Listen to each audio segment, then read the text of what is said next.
হরে কৃষ্ণ। সাধু সঙ্গ কথাটা আমরা মাঝে মধ্যে শুনে থাকি। সাধু সঙ্গ আসলে কি? সাধু কথাটি এসছে যেখানে একজন ব্যক্তি তিনি কামনা বাসনা ভোগ বিলাস সমস্ত কিছু পরিত্যাগ করেছেন, তিনি হচ্ছেন গিয়ে সাধু।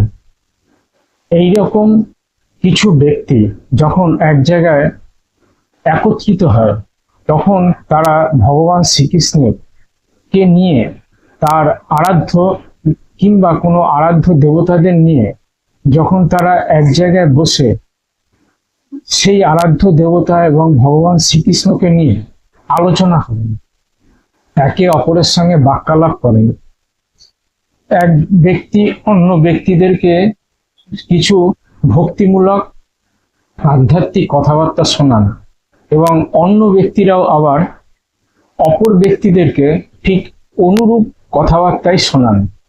এইভাবে একজনার ভক্তি আরেকজনের কাছে, আবার অপরজনার ভক্তি প্রেম আবার অপরজনের কাছে যখন উপস্থিত হয় বা একে অপরের মধ্যে এইভাবে শ্রীকৃষ্ণের ভাব বিনিময় হয়, তখনই তাকে বলা হয় সাধু সঙ্গ। হরে কৃষ্ণ।